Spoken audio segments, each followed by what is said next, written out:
My name is Rebecca. I'm 32 years old and I live in Portland, Oregon. I never thought my own sister would steal from me. But greed. Greed changes people in ways you can't imagine. The day I discovered what Sarah had done, I felt my entire world collapse. 8 years of trust, of shared memories, of being there for each other through everything, shattered in a single moment. She didn't just take money. She took my inheritance, my security, my future. And she did it with a smile on her face, thinking I'd never find out. But I did find out. And what happened next? She never saw coming. This is the story of how my sister's greed destroyed our family, and how I made sure she paid for every single lie. Growing up, Sarah and I were inseparable. She was the outgoing one, the charmer, the one that everyone loved at family gatherings. I was quieter, more reserved, the responsible one who always cleaned up her messes. Our parents adored her. Every achievement I earned was quietly acknowledged. Every mistake Sarah made was forgiven with laughter, and that's just Sarah being Sarah. I told myself it didn't matter. Family is family, right? When our grandmother passed away 3 years ago, she left her estate to be split equally between Sarah and me. Sabite, ling ling ling each. A life-changing amount that could secure our futures. Grandma's will was explicit, clear, fair. But fairness, that's not something Sarah ever cared about. The weeks after the funeral were strange. Sarah became overly involved in handling Grandma's estate.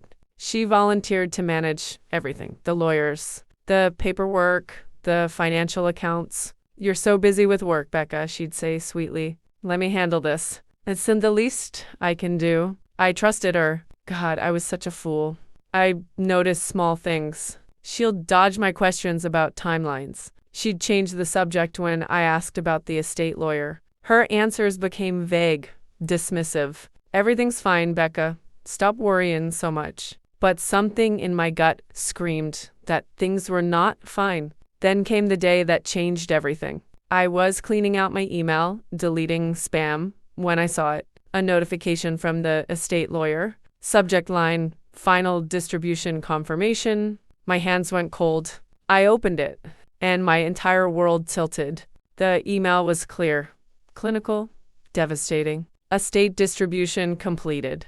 Full amount transferred to Sarah Mitchell's account as per signed agreement. Full amount, not half, not my share. Everything. $800,000. Gone. To Sarah. I read it 3 times, my heart hammering, thinking I'd misunderstood. But there it was, black and white, undeniable. She had taken it all. I called the lawyer immediately, my voice shaking. "There must be a mistake," I said. "The will stated equal distribution.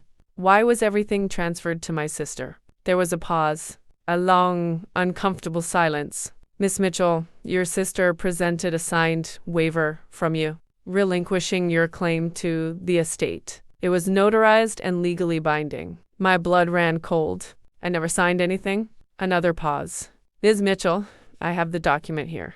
Your signature is clearly—" "I never signed anything." The lawyer's tone shifted. Professional concern crept in. "If that's the case, Ms. Mitchell, you may need to consult with law enforcement. This could be fraud." I hung up, my hands trembling so violently I dropped the phone. Fraud. My sister had forged my signature. She had stolen my inheritance, and she thought I'd never find out. I sat there in my apartment, staring at the wall, emotions crashing over me like waves. Shock, rage, heartbreak, disbelief. How could she do this? We shared a childhood. We shared secrets. We shared everything. And she stole from me without a second thought. I wanted to scream, to call her immediately, to confront her in a fury of accusations and tears. But something stopped me. A cold, quiet voice in the back of my mind whispered, "Asterisk, don't react. Plan, asterisk." Sarah thought I was the naive one, the trusting one, the one who'd never fight back. She was about to learn how wrong she was. That night I didn't sleep. I sat at my kitchen table with my laptop, a notepad, and a growing sense of determination that felt almost dangerous. Sarah had made a critical mistake. She assumed I'd never discover the truth. Or if I did, that I'd be too scared, too hurt, too conflict averse to do anything about it. But she forgot one thing. I wasn't the same little sister who used to clean up her messes anymore. I started documenting everything. Every email, every text message where she deflected my questions, every voicemail where her tone had been just a little too cheerful, a little too evasive. I contacted the estate lawyer again, this time with a recorder running. I asked specific questions, building a timeline of exactly when Sarah had submitted the forged documents. Then I did something Sarah never expected. I hired a forensic document examiner. Within 48 hours, I had confirmation. The signature on the waiver wasn't mine. The handwriting analysis was conclusive. The notary stamp? Fake. Sarah hadn't just stolen from me. She had committed fraud, forgery, criminal acts that carried serious legal consequences.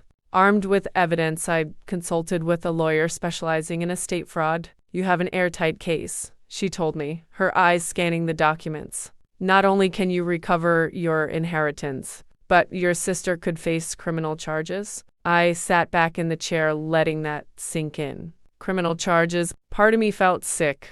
This was my sister, the girl I grew up with, the person I'd protected, defended, loved. But another part of me, the part that had been betrayed, stolen from, lied to, felt a cold satisfaction. She chose this. She chose greed over family, and now she would face the consequences. My lawyer drafted a legal demand letter. Clear, clinical, devastating, immediate return of the full $400,000, plus interest and legal fees. Failure to comply will result in criminal prosecution for fraud and forgery. But I didn't send it yet. I needed one more thing. I needed to see her face when she realized her perfect plan had fallen apart. I invited Sarah to coffee.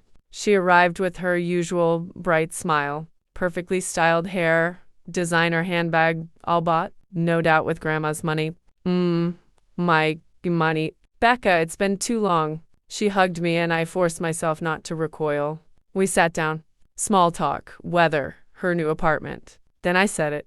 Sarah, I need to talk to you about Grandma's estate. Her smile faltered. Just for a second, but I saw it. Oh, that's all wrapped up, Becca. Everything's been distributed. I know, I said calmly. I received an email from the lawyer. She shifted in her seat, trying to read my expression. Great. So, everything's settled then. I leaned forward, my voice quiet but firm. I know you forged my signature. The color drained from her face. What? No, I don't know what you're talking about. I had the document analyzed, Sarah. Forensic handwriting expert. The signature isn't mine. The notary's fake. Her mouth opened, then closed. Panic flashed across her face. Becca, you're confused. I would never. You stole $400,000 from me. Silence. She stared at me, and for the first time I saw something crack in her composure. You weren't supposed to find out, she whispered. There it was. Confirmation. Not denial. Not an apology. Just admission of intent. You thought I'd never discover it, I said. You thought I'd just accept it. Move on. Stay quiet.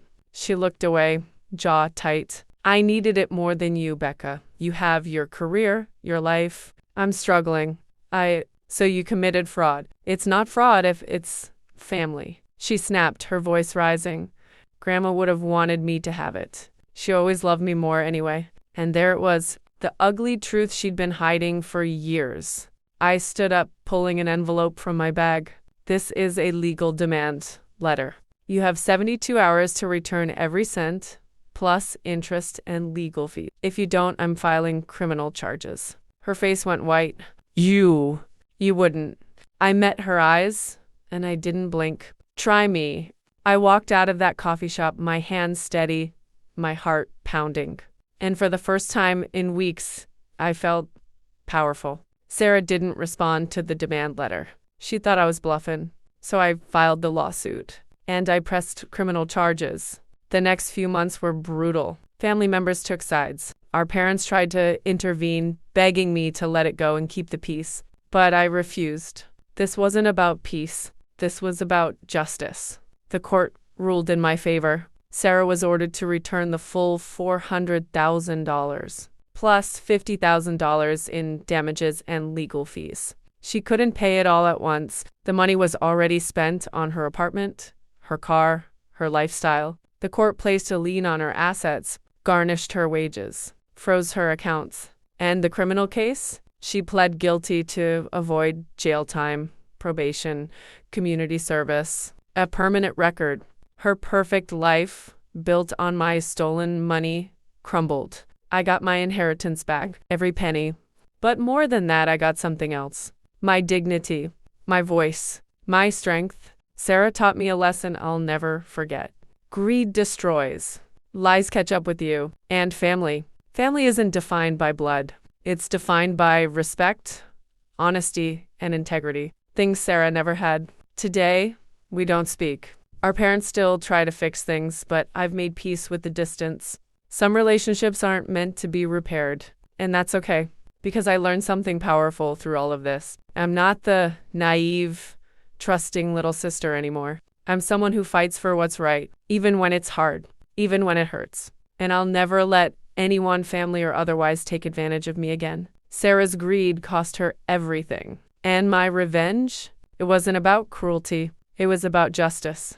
And that was worth every difficult moment. If there's one thing I want you to take from this story, it's this. Never let guilt stop you from protecting yourself. Family doesn't give anyone the right to betray you.